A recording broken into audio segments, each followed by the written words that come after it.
हे त्रिलोकीनाथ, आप आवागमन अर्थात पुनर्जन्म के बारे में कह रहे हैं। इस संबंध में मेरा ज्ञान पूर्ण नहीं है। यदि आप पुनर्जन्म की व्याख्या करें तो कृपा होगी। पार्थ, इस सृष्टि के प्राणियों को मृत्यु के पश्चात अपने अपने कर्मों के अनुसार पहले तो उन्हें परलोक में जाकर कुछ समय बिताना होता है, जहां वो पिछले जन्मों में किए हुए पुण्य कर्मों अथवा पाप कर्मों का फल भोगते हैं। फिर जब उनके पुण्यों और पापों के अनुसार सुख दुख को भोगने का हिसाब खत्म हो जाता है, तब वो इस मृत्युलोक में फिर से जन्म लेते हैं। इस मृत्युलोक को कर्मलोक भी कहा जाता है, क्योंकि इसी लोक में प्राणी को वो कर्म करने का अधिकार है जिससे उसकी प्रारब्ध बनती है। हे केशव, हमारी धरती को मृत्युलोक क्यों कहा जाता है? क्योंकि हे अर्जुन, केवल इसी धरती पर ही प्राणी जन्म और मृत्यु की पीड़ा सहते हैं। अर्थात दूसरे लोकों में प्राणी का जन्म अथवा मृत्यु नहीं होती? नहीं अर्जुन, उन लोकों में प्राणी का न जन्म होता है और न मृत्यु, क्योंकि मैंने तुम्हें पहले ही बताया था कि मृत्यु केवल इस शरीर की होती है, आत्मा की नहीं। आत्मा तो न जन्म लेती है और न मरती है। तुमने तो यह भी कहा था कि आत्मा को सुख दुख भी नहीं होते, परंतु अभी कह रहे हो कि मृत्यु के पश्चात आत्मा को सुख भोगने के लिए स्वर्ग आदि में अथवा दुख भोगने के लिए नरक आदि में जाना पड़ता है। तुम्हारा मतलब यह है कि आत्मा को केवल पृथ्वी लोक पर ही सुख दुख नहीं होते, स्वर्ग अथवा नरक में आत्मा को भी सुख या दुख भोगने पड़ते हैं? नहीं अर्जुन, आत्मा को कहीं किसी स्थान पर या किसी काल में भी सुख दुख छू नहीं सकते, क्योंकि आत्मा तो मुझ अविनाशी परमेश्वर का ही प्रकाश रूप है। हे अर्जुन, मैं माया के अधीन नहीं, बल्कि माया मेरे अधीन है, और सुख दुख तो माया की रचना है। इसलिए जब माया मुझे अपने घेरे में नहीं ले सकती, तो माया के रचे हुए सुख या दुख मुझे कैसे छू सकते हैं? सुख दुख तो केवल शरीर के भोग हैं, आत्मा के नहीं। हे केशव, लगता है कि तुम मुझे शब्दों के माया जाल में भरमा रहे हो। मान लिया कि सुख दुख केवल शरीर के भोग हैं, आत्मा इनसे अलिप्त है। फिर जो शरीर उनको भोगता है उसकी तो मृत्यु हो जाती है, वो शरीर तो आगे नहीं जाता। फिर स्वर्ग अथवा नरक में सुख दुख को भोगने कौन जाता है? जीव आत्मा। जीव आत्मा? हां पार्थ, जीव आत्मा। ये जीव आत्मा क्या है केशव? देखो, जब किसी की मृत्यु होती है तो असल में ये जो बाहर का स्थूल शरीर है केवल यही मरता है। इस स्थूल शरीर के अंदर जो सूक्ष्म शरीर है वो नहीं मरता।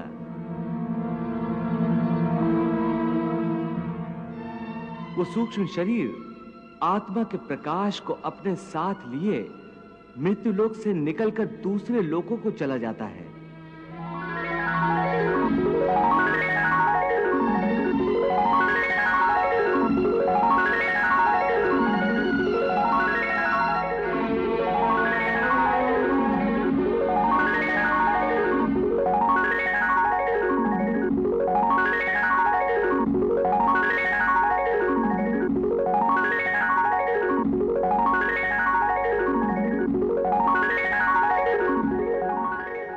उसी सूक्ष्म शरीर को जीवात्मा कहते हैं।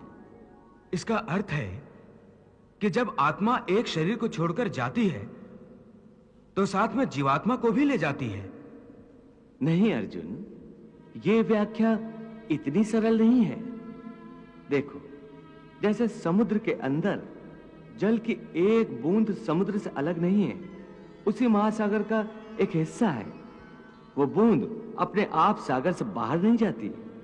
हां, कोई उस जल की बूंद को एक बर्तन में भरकर ले जाए तो वो समुद्र से अलग दिखाई देती है। इसी प्रकार सूक्ष्म शरीर रूपी जीवात्मा उस आत्म ज्योति के टुकड़े को अपने अंदर रखकर अपने साथ ले जाता है।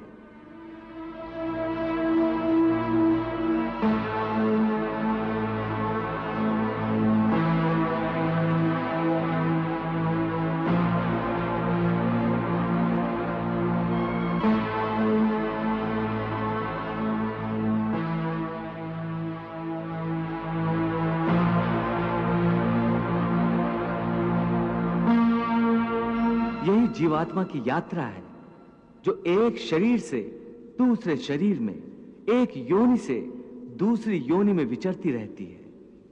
हे महादेव, भगवान श्री कृष्ण परमात्मा, आत्मा और जीवात्मा की व्याख्या करते करते मनुष्य के स्थूल और सूक्ष्म शरीर की बात कर रहे हैं। मेरी ये जानने की इच्छा है कि इस सूक्ष्म शरीर का आकार क्या होता है? देवी, सूक्ष्म शरीर का आकार प्राणी के बाहरी स्थूल शरीर जैसा ही होता है, परंतु वो बहुत छोटा होता है, अति लघु रूप और इतना सूक्ष्म होता है कि साधारण मानवीय चक्षुओं से दिखाई नहीं देता। प्रभु, भले ही छोटा है पर है तो शरीर, फिर क्यों नहीं दिखाई देता? क्योंकि उस शरीर में पृथ्वी और जल जैसे स्थूल तत्व नहीं होते, इसलिए स्थूल चक्षुओं को वो दिखाई नहीं देता। देवी, भगवान की इस महाविशाल सृष्टि में भिन्न-भिन्न लोकों में रहने वाले जीवों के शरीर भिन्न-भिन्न तत्वों से बने होते हैं। भगवान, मानव शरीर 5 तत्वों से बना है, परंतु उसके अंदर सूक्ष्म शरीर एक ही होता है? नहीं देवी, उस स्थूल शरीर के अंदर भिन्न-भिन्न स्तर पर 5 शरीर होते हैं। पहला, अन्नमय कोश, जो बाहर का स्थूल शरीर है, जिसे देखा जा सकता है। दूसरा, प्राणमय कोश, यहां से सूक्ष्म शरीर आरंभ होता है, जिसे देखा नहीं जा सकता। यह प्राण शक्ति का केंद्र होता है। तीसरा, मनोमय कोश, यह शरीर प्राणमय कोश से भी अधिक सूक्ष्म होता है। यह मन के विचारों से बना होता है। यह सूक्ष्म होता है, अर्थात साधारण नेत्रों की दृष्टि द्वारा इसे देखा नहीं जा सकता, परंतु जो ज्ञानी सिद्धियां प्राप्त करते हैं वो इसे देख सकते हैं। मनोमय कोश के बाद जो चौथा शरीर है उसे विज्ञानमय कोश कहते हैं। इसमें प्राणी का सारा ज्ञान समाहित होता है। पांचवां, आनंदमयी कोश है।